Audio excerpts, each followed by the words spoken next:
আপনি কি কখনো লক্ষ্য করেছেন বেশিরভাগ সময় মার্কেট যেন আপনার বিপরীতে চলে? ঠিক যখন আপনি ট্রেডে এন্ট্রি নেন, মার্কেট আপনার উল্টো দিকে যাওয়া শুরু করে। মনে হয় যে মার্কেটের সাথে আপনার কোনো না কোনো শত্রুতা রয়েছে, কিন্তু এটা কি আপনার অ্যানালাইসিসের ভুলের কারণে হয়, নাকি এর পিছনে রয়েছে অন্য কোনো রহস্য?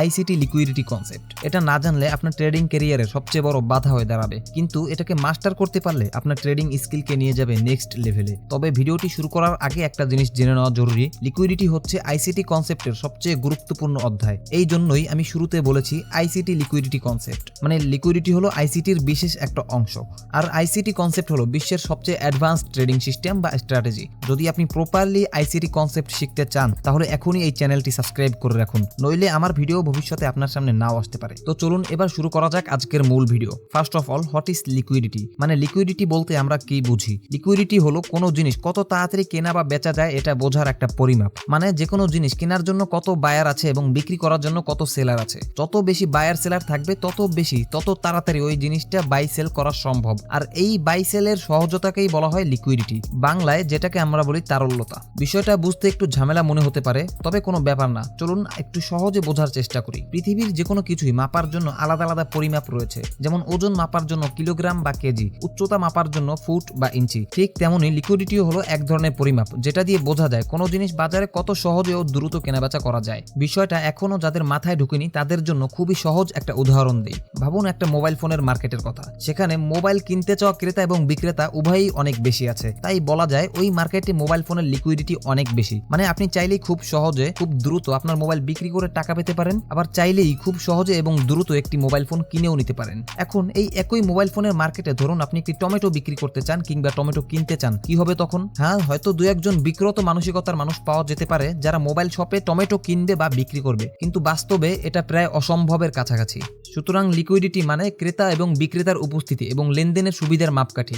অর্থাৎ যেই জিনিসের ক্রেতা এবং বিক্রেতা যত বেশি, লেনদেন যত দ্রুত আর সহজে হয়, সেই জিনিসের লিকুইডিটি তত বেশি ধরে নেওয়া হয়। এই লিকুইডিটির বিভিন্ন প্রকার রয়েছে, তবে সেগুলো কি কি আর আমাদের ট্রেডিং এর ক্ষেত্রে কিভাবে কাজে লাগে, এই সব কিছুই আমাদের আজকের ভিডিওতে বিস্তারিত আলোচনা করব। তবে তার আগে আপনাদেরকে জানতে হবে লিকুইডিটির সাথে ট্রেডিং মার্কেটের সম্পর্ক কি, আর কেন একজন ট্রেডার হিসেবে এটা জানা আপনার জন্য অত্যন্ত জরুরি। দেখুন, প্রশ্নটা একটু জটিল, তাই আপনাকে ধাপে ধাপে বুঝাচ্ছি। যখনই ট্রেডিং মার্কেটের সাথে লিকুইডিটির সম্পর্ক নিয়ে কথা আসবে, দুইটা জিনিস মাথায় রাখবেন। এক, যে কোনো ট্রেডিং মার্কেটে, ফরেক্স, ক্রিপ্টো, স্টক বা আপনি যে মার্কেটের কথাই বলেন, এসব মার্কেটে আপনার আমার মতো ছোট ট্রেডাররা ছাড়াও অনেক বড় বড় ট্রেডাররা থাকে, যেমন central bank, hedge fund, commercial investors এবং ইনস্টিটিউশনাল ফান্ডের মতো অনেকেই। এদের সকলকে একসাথে বলা হয় ইনস্টিটিউশনাল ইনভেস্টর বা স্মার্ট মানি। আসলে এরাই মার্কেটকে নিয়ন্ত্রণ করে। কিভাবে নিয়ন্ত্রণ করে সেটা একটু পরেই বুঝবেন। দুই, যে কোনো মার্কেটে অংশগ্রহণ বা লেনদেন করতে হলে লিকুইডিটি অবশ্যই দরকার। অর্থাৎ মার্কেটে কিছু কিনতে চাইলে কেউ না কেউ বিক্রি করতে হবে, আর বিক্রি করতে চাইলে কেউ না কেউ কিনতে হবে। এই কেনাবেচার সুযোগকেই তো লিকুইডিটি বলে। এখন আসি মূল কথায়। এই বড় বড় ইনস্টিটিউশনাল ইনভেস্টররা মার্কেটে অনেক বেশি পরিমাণ টাকা দিয়ে ট্রেড করে। উদাহরণস্বরূপ ধরুন তারা গোল্ড মার্কেটে 1000 কোটি ডলারের ট্রেড করতে চায়। এত বড় ট্রেড করতে গেলে তাদের লাগবে বিশাল পরিমাণ লিকুইডিটি, কারণ এত টাকার অর্ডার পূরণ করতে অনেক সেলার বা অনেক বায়ার দরকার। এখন আপনি হয়তো ভাবছেন আমরা বাই বা সেল বাটনে ক্লিক করলেই ট্রেড হয়ে যায়, আমাদের তো লিকুইডিটির দরকার পড়ে না, তাহলে এদের জন্য লিকুইডিটি লাগে কেন? দেখুন, বিষয়টা এরকম। আপনি সাধারণত 1000, 10,000 বা বড় জোর 1 লাখ ডলারের ট্রেড করেন। এত ছোট ট্রেডের জন্য আপনার ব্রোকার বা প্ল্যাটফর্ম খুব সহজেই সেলার বা বায়ার খুঁজে দেয়। কিন্তু এই বড় ইনভেস্টররা যখন হাজার হাজার কোটি ডলার ট্রেড করে, তখন তাদের নিজেদেরই মার্কেটে লিকুইডিটি তৈরি করে নিতে হয়, কারণ এত বড় অর্ডারের জন্য সাধারণভাবে লিকুইডিটি পাওয়া যায় না। এখন হয়তো আপনার কাছে বিষয়টা একটু জটিল লাগছে, কিন্তু চিন্তা করবেন না, আর কয়েক মিনিটের মধ্যেই আপনার সব জটিলতা পরিষ্কার হয়ে যাবে। আমি আপনাকে একটা সহজ উদাহরণ দিয়ে বুঝিয়ে দিচ্ছি। ধরুন এটা গোল্ড মার্কেট। এখানে বিগ ইনস্টিটিউশনাল ট্রেডাররা 100K লট বাই করতে চায়। এত বড় অর্ডার ফিল করার জন্য তাদের অবশ্যই অনেক লিকুইডিটি লাগবে, তাই তারা খুঁজবে যে ছোট ট্রেডারদের, মানে আমাদের মতো রিটেল ট্রেডারদের স্টপ লস আছে কোথায়। এই মার্কেটে দেখা যাচ্ছে একটা ট্রেন্ড লাইন আছে, আর স্বাভাবিকভাবে রিটেল ট্রেডাররা ভাববে মার্কেটে এই ট্রেন্ড লাইন থেকে উপরে যাবে, তাই তারা এই মার্কেটে বাই করবে, আর তাদের স্টপ লস থাকবে এই ট্রেন্ড লাইনের একটু নিচে কিংবা একটি নির্দিষ্ট সুইং লো এর কাছে। এবার ইনস্টিটিউশনাল ট্রেডাররা ফান্ডামেন্টাল ডেটা, হাইটেক অ্যালগরিদম এবং বিগ অর্ডারের মাধ্যমে মার্কেটের প্রাইস একটু নিচে নামিয়ে রিটেল ট্রেডারদের স্টপ লস গুলো হিট করাবে। এতে একসাথে অনেক রিটেল ট্রেডারদের স্টপ লস গুলো ট্রিগার হওয়ায় প্রচুর সেল অর্ডার অর্থাৎ সেল সাইড লিকুইডিটি তৈরি হবে, আর ইনস্টিটিউশনাল ট্রেডাররা এই লিকুইডিটি গুলো ব্যবহার করেই তাদের বিশাল বাই অর্ডার পূরণ করবে এবং মার্কেটকে উপরের দিকে নিয়ে যাবে। এখানে আরেকটা কমন প্রশ্ন সাধারণত সবার মনেই আসে যে রিটেল ট্রেডারদের স্টপ লস হিট করলে ইনস্টিটিউশনের বড় অর্ডারের জন্য লিকুইডিটি আসে কিভাবে? দেখুন, প্রতিটি বাই অর্ডারের স্টপ লস হলো একটি সেল অর্ডার এবং প্রতিটি সেল অর্ডারের স্টপ লস হলো একটি বাই অর্ডার। উদাহরণস্বরূপ আপনি কোনো মার্কেটে 100 টাকা দরে কোনো কিছু বাই করলেন এবং 90 টাকায় স্টপ লস সেট করলেন। এখন যদি ওই জিনিসটার মূল্য 100 টাকা থেকে কমে 90 টাকায় চলে আসে, তাহলে আপনি টাকা লস মেনে নিয়ে আপনার কেনা জিনিসটা সেল করে দিবেন। এর মানে আপনি কোনো জিনিস বাই করলে আপনার স্টপ লস হলো একটি সেল অর্ডার। এবার বিষয়টাকে একটু ব্যাটে বলে মিলিয়ে দেখলেই খুব সহজে বুঝতে পারবেন। ইনস্টিটিউশনের অনেক বড় বাই অর্ডার বসানোর জন্য অনেক সেল অর্ডারের লিকুইডিটি প্রয়োজন এবং অনেক রিটেল বায়ারদের স্টপ লস লেভেল একসাথে হিট হলে অনেক বেশি সেল অর্ডার তৈরি হয়। তাই ইনস্টিটিউশনাল ট্রেডাররা তাদের যে কোনো অর্ডার বসানোর আগে বেশি লিকুইডিটি পাওয়ার জন্য রিটেল ট্রেডারদের স্টপ লস হিট করায়, ফলে তারা অনেক বড় অর্ডার ফিল করতে সক্ষম হয়। এইভাবেই মূলত রিটেল ট্রেডারদের স্টপ লস ইনস্টিটিউশনের জন্য লিকুইডিটি প্রোভাইড করে। এখন ইনস্টিটিউশনের এই লিকুইডিটির মারপ্যাচে রিটেল ট্রেডারদের লস হওয়া খুবই স্বাভাবিক বিষয়, কিন্তু যারা আইসিডি ট্রেডার তারা রিটেল ট্রেডারদের থেকে কয়েক ধাপ এগিয়ে থাকে। উদাহরণস্বরূপ এই মার্কেটে আইসিডি ট্রেডাররা দেখবে যে ট্রেন্ড লাইনের নিচে লিকুইডিটি আছে আর তারও নিচে এই জায়গায় একটা ফেয়ার ভ্যালু গ্যাপ আছে। তাই আইসিডি ট্রেডাররা এই ফেয়ার ভ্যালু গ্যাপে ইনস্টিটিউশনকে অনুসরণ করে তাদের সাথেই বাই অর্ডার বসাবে। ফলে ইনস্টিটিউশনের লিকুইডিটির ফাঁদে পড়ার পরিবর্তে ইনস্টিটিউশনের মতোই আইসিডি ট্রেডারদেরও প্রফিট হবে। আশা করি এতক্ষণে আপনি বুঝতে পেরেছেন যে লিকুইডিটি মার্কেটে কিভাবে কাজ করে। আর যদি এখনো না বুঝে থাকেন তাহলে আমি অনুরোধ করব ভিডিওটি শেষ পর্যন্ত কয়েকবার দেখুন। তাতেও যদি না বুঝেন তাহলে ডিসক্রিপশনে দেওয়া লিঙ্কে ক্লিক করে আমার ট্রেডিং কমিউনিটিতে চলে যান। সেখানে আপনার যে কোনো প্রশ্নের উত্তর দেওয়ার জন্য অনেকেই রয়েছেন। আর হ্যাঁ, এটা বাংলাদেশের একমাত্র ফ্রি ট্রেডিং কমিউনিটি যেখানে একজন ট্রেডার আরেকজনের সাথে কথা বলে অনেক কিছুই শিখতে পারে। তো যাই হোক, আসল কথায় ফ্রি। লিকুইডিটিকে আপনি আরেকটু সহজভাবেও ভাবতে পারেন। লিকুইডিটি সমান সমান ট্রেডারদের স্টপ লস, মানে মার্কেটে রিটেল ট্রেডারদের যতগুলো কমন স্টপ লস লেভেল আছে সেগুলো সবগুলোই লিকুইডিটি। কিন্তু মার্কেট কখন কোন লিকুইডিটিকে সুইপ করবে, মানে কোনটা থেকে রিভার্স করবে,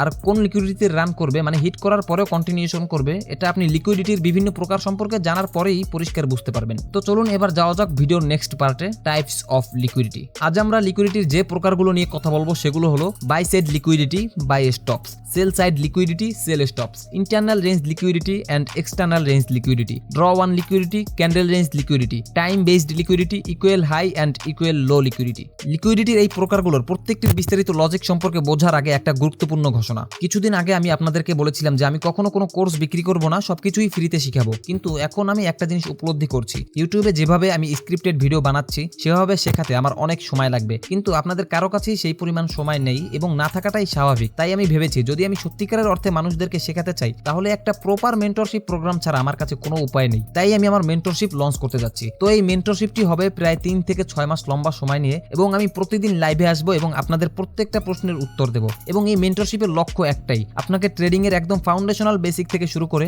ICT concept, fundamental analysis, trading psychology এবং সর্বশেষ ফান্ডেড অ্যাকাউন্ট পর্যন্ত সবকিছু প্রপারলি শেখানো এবং একজন প্রফেশনাল ট্রেডার হিসেবে আপনার ক্যারিয়ার বিল্ড করার সবচেয়ে সহজ পথ দেখিয়ে দেওয়া। আর হ্যাঁ, আরেকটা বিষয়, এই মেন্টরশিপের শেষে আমি 5 থেকে 10 জন টপ স্টুডেন্টদেরকে ফান্ডেড অ্যাকাউন্ট গিফট দেব। যদি আপনি আসলে ট্রেডিংকে ক্যারিয়ার হিসেবে নিতে চান এবং একদম শুরু থেকে অ্যাডভান্সড পর্যন্ত সবকিছুতে অভিজ্ঞতা অর্জন করতে চান তাহলে এই মেন্টরশিপটি নেওয়ার জন্য আমাকে টেলিগ্রামে মেসেজ দিন, লিংক ডিসক্রিপশনে এবং পিন কমেন্টে দেওয়া আছে। এখন চলুন একে একে লিকুইডিটির প্রতিটি ধরনের বিস্তারিত লজিক এবং মার্কেটে কিভাবে মার্ক করতে হয় তা দেখি। সর্বপ্রথমেই হলো বাই সাইড লিকুইডিটি। বেয়ারিশ মার্কেটের লোয়েস্ট পয়েন্টের বাঁ পাশে সেলারদের স্টপ লস লেভেলগুলোকেই বলা হয় বাই সাইড লিকুইডিটি। উদাহরণস্বরূপ এই বেয়ারিশ মার্কেটের লোয়েস্ট পয়েন্টের বাঁ পাশে সেলারদের 2টা স্টপ লস লেভেল মার্ক করা আছে, সুতরাং এই দুইটাই হলো buy side liquidity. But market recent buy side liquidity থেকেই রিভার্স করেছে। কিন্তু এখন একটা প্রশ্ন হলো, বাই সাইড লিকুইডিটি বাদে মার্কেটে সেলারদের বাকি স্টপ লস লেভেলগুলোকে কি বলে? উদাহরণস্বরূপ যেহেতু বেয়ারিশ মার্কেটের লোয়েস্ট পয়েন্টের বাঁ পাশের সেলারদের স্টপ লস গুলোকে বাই সাইড লিকুইডিটি বলে, তাহলে ডান পাশে সেলারদের স্টপ লস লেভেলগুলোকে কি বলে? কিংবা বুলিশ মার্কেটে সেলারদের স্টপ লস লেভেলগুলোকে কি বলে? এর উত্তর হলো buy stops. Buy side liquidity বাদে সেলারদের যে কোনো স্টপ লস লেভেলগুলোকেই বলা হয় বাই স্টপস। উদাহরণস্বরূপ এই মার্কেটে বাই সাইড লিকুইডিটি বাদে সেলারদের বাকি স্টপ লস লেভেলগুলোই হলো বাই স্টপ। এবার জানা যাক what is sell side liquidity. এটা বাই সাইড লিকুইডিটির একদম বিপরীত, মানে বুলিশ মার্কেটে হাইয়েস্ট পয়েন্টের বাঁ পাশে বায়ারদের স্টপ লস লেভেলগুলোকেই বলা হয় সেল সাইড লিকুইডিটি। উদাহরণস্বরূপ এই বুলিশ মার্কেটের হাইয়েস্ট পয়েন্টের বাঁ পাশে সেলারদের একটাই স্টপ লস লেভেল মার্ক করা আছে, সুতরাং এইটাই হলো সেল সাইড লিকুইডিটি। আর একটা আগের মতোই প্রশ্ন যে সেল সাইড লিকুইডিটি বাদে বায়ারদের বাকি স্টপ লস লেভেলগুলোকে কি বলে? উত্তর হলো sell stops. Sell side liquidity বাদে বায়ারদের যে কোনো স্টপ লস লেভেলগুলোকেই বলা হয় সেল স্টপস। উদাহরণস্বরূপ এই মার্কেটে এই লেভেলগুলো হলো সেল স্টপস। এতক্ষণ আপনার মাথায় অবশ্যই একটা প্রশ্ন এসেছে যে মার্কেট কোন লিকুইডিটি থেকে কোন লিকুইডিটির দিকে যাবে বা মার্কেটের আসল টার্গেট কি, এটা আমরা বুঝবো কিভাবে? তো এর উত্তর হলো internal range liquidity and external range liquidity. মার্কেটে যে কোনো সুইং হাই অথবা ওল্ড হাই এর উপরের লিকুইডিটি এবং সুইং লো বা ওল্ড লো এর নিচের লিকুইডিটিকে বলে এক্সটার্নাল রেঞ্জ লিকুইডিটি। উদাহরণস্বরূপ এই পয়েন্টগুলো হলো এক্সটার্নাল রেঞ্জ লিকুইডিটি। এবং মার্কেটে যে কোনো লেগ প্রাইসের মধ্যে অবস্থিত লিকুইডিটি, মানে এক সুইং পয়েন্ট থেকে আরেক সুইং পয়েন্টের মধ্যে লিকুইডিটিকে বলে internal range liquidity. Internal range লিকুইডিটির সবচেয়ে কমন এবং সহজে মার্ক করা যায় এমন ধরন হলো ফেয়ার ভ্যালু গ্যাপস। উদাহরণস্বরূপ এই লেভেলগুলোয় ফেয়ার ভ্যালু গ্যাপস থাকা এগুলো হলো ইন্টারনাল রেঞ্জ লিকুইডিটি। এখন ফেয়ার ভ্যালু গ্যাপ কি সেটা যদি আপনি না জানেন কোনো সমস্যা নেই, পরবর্তীতে ফেয়ার ভ্যালু গ্যাপ নিয়ে একটি বিস্তারিত ভিডিও আসবে, বাট আপাতত এটুকু জেনে রাখুন যে ফেয়ার ভ্যালু গ্যাপ বা এফবিসি একটি 3 ক্যান্ডেল প্যাটার্ন, যেটা দেখতে কিছুটা এরকম হয় এবং এই ফেয়ার ভ্যালু গ্যাপ গুলোতে ইন্টারনাল রেঞ্জ লিকুইডিটি থাকে। এখন আসি আসল কথায়, মার্কেট সবসময় এক্সটার্নাল রেঞ্জ লিকুইডিটি থেকে ইন্টারনাল রেঞ্জ লিকুইডিটির দিকে যায় এবং ইন্টারনাল রেঞ্জ লিকুইডিটি থেকে এক্সটার্নাল রেঞ্জ লিকুইডিটির দিকে যায়। বাট এই বিষয়টাকে মাথায় রেখে মার্কেটের নেক্সট টার্গেট কোনটা এটা বুঝবেন কিভাবে? এর উত্তর হলো ড্র ওয়ান লিকুইডিটি। লিকুইডিটি এবং ফেয়ার ভ্যালু গ্যাপের ভিত্তিতে মার্কেট কোন লেভেল পর্যন্ত যাওয়ার সম্ভাবনা সবচেয়ে বেশি সেই লেভেলকে বলা হয় draw on liquidity. Draw on liquidity মার্কেটকে সবসময় ম্যাগনেটের মতো নিজের দিকে টেনে নিয়ে আসে, এরকমও বলে থাকেন অনেক আইসিটি ট্রেডাররা। বাট আসল প্রশ্ন হলো আমরা কিভাবে মার্কেটে ড্র ওয়ান লিকুইডিটি মার্ক করব? এর সবচেয়ে সহজ পদ্ধতি হলো আইআরএল টু ইআরএল এবং ERL to IRL model use করা। কিভাবে? চলুন সর্বপ্রথম আইআরএল টু ইআরএল এর ক্ষেত্রে দেখে আসি। আগেই বলেছিলাম যে মার্কেট সবসময় ইন্টারনাল রেঞ্জ লিকুইডিটি থেকে এক্সটার্নাল রেঞ্জ লিকুইডিটির দিকে যেতে থাকে। তাই যখন একটি বিয়ারিশ মার্কেট আইআরএল এ অর্থাৎ ফেয়ার ভ্যালু গ্যাপে ট্যাপ করবে তখন lowest point of the bearish market হলো এক্সটার্নাল রেঞ্জ লিকুইডিটি এবং মার্কেটের টার্গেট। তাই আমরা এই পয়েন্টকে বলবো ড্র ওয়ান লিকুইডিটি। অপোজিট ভাবে একটি বুলিশ মার্কেটে প্রাইস যখনই আইআরএল তথা ফেয়ার ভ্যালু গ্যাপে ট্যাপ করবে তখন highest point of the bullish market হলো এক্সটার্নাল রেঞ্জ লিকুইডিটি এবং মার্কেটের টার্গেট। তাই আমরা এই লেভেলকেও বলবো ড্র ওয়ান লিকুইডিটি। এবার চলুন দেখে আসি ইআরএল টু আইআরএল এর ক্ষেত্রে কিভাবে ড্র ওয়ান লিকুইডিটি মার্ক করবেন। একটি বিয়ারিশ মার্কেটে প্রাইস যখনই ইআরএল সুইপ করে একটি নিউ লোয়েস্ট পয়েন্ট তৈরি করবে তখন বাই সাইড লিকুইডিটি কিংবা বাই স্টপস এর উপরের আইআরএল হলো ড্র ওয়ান লিকুইডিটি এবং একটি বুলিশ মার্কেটে প্রাইস যখনই ইআরএল সুইপ করে নতুন হাইয়েস্ট পয়েন্ট তৈরি করবে তখন সেল সাইড লিকুইডিটি কিংবা সেল স্টপস এর নিচের লিকুইডিটি হলো ড্র ওয়ান লিকুইডিটি। তো এবার চলুন জানা যাক লিকুইডিটির আরো একটি গুরুত্বপূর্ণ ধরন ক্যান্ডেল রেঞ্জ লিকুইডিটি। মার্কেটে প্রতিটি ক্যান্ডেলের হাইয়েস্ট এবং লোয়েস্ট পয়েন্টে লিকুইডিটি থাকে এবং এই লিকুইডিটি গুলোকেই বলা হয় ক্যান্ডেল রেঞ্জ লিকুইডিটি। উদাহরণস্বরূপ weekly candle, daily candle, 4 hour candle, 1 hour candle, এছাড়াও যে কোনো টাইম ফ্রেমের ক্যান্ডেলেরই উপরে এবং নিচের লিকুইডিটিকে বলা হয় candle range liquidity. Candle range লিকুইডিটির পরে এবার আপনাকে লিকুইডিটির আরো একটা গুরুত্বপূর্ণ ধরন সম্পর্কে পরিচয় করিয়ে দেই, টাইম বেসড লিকুইডিটি। বেসিক্যালি সেশনের হাই এবং লোকে আমরা টাইম বেসড লিকুইডিটি বলি। বাট আপনি যদি সেশন সম্পর্কে না জানেন তাহলে শুনুন, ফরেক্স মার্কেটে সাধারণত 4টা সেশন আছে, Sydney, Asian, London, new York, এবং প্রত্যেকটা সেশনেরই ভিন্ন ভিন্ন রুলস এবং কন্ডিশন রয়েছে। যেমন এশিয়ান সেশনে মার্কেট কনসলিডেশন করে, লন্ডন সেশনে মার্কেট রিভার্সাল করে, নিউ ইয়র্ক সেশনে মার্কেট ডেইলি প্রোফাইল অনুযায়ী মুভ করে, আবার সেশনগুলোর ওভারল্যাপ জোনকে কিল জোন বলে ইত্যাদি। তো যাই হোক, এই বিষয়ে পরে বিস্তারিত ভিডিও আসবে। আপাতত শুধু এটা জেনে রাখুন যে প্রতিটি সেশনের হাই এবং লো হলো টাইম বেসড লিকুইডিটি। তো চলুন এবার জানা যাক লিকুইডিটির আরো একটি ইম্পর্টেন্ট টাইপ, আর সেটা হলো equal high and low liquidity. আপনি এই ভিডিওটি শুরু থেকে এই পর্যন্ত মনোযোগ দিয়ে দেখলে একটা বিষয় তো অবশ্যই বুঝেছেন যে মার্কেটে প্রত্যেকটা সুইং হাই এবং লো লেভেলে কম বেশি লিকুইডিটি থাকেই। বাট ইকুয়াল হাই বা ইকুয়াল লো হলো এমন লেভেল যেই লেভেলে মার্কেট কয়েকবার সুইং পয়েন্ট তৈরি করেছে। এখানে একটা বিষয় তো পরিষ্কার যে প্রত্যেকটা সুইং পয়েন্টে যেহেতু লিকুইডিটি থাকে তাহলে কয়েকটা সুইং পয়েন্ট সেম লেভেলে হলে সেখানে অবশ্যই প্রত্যেকটা সুইং পয়েন্টের লিকুইডিটি মিলে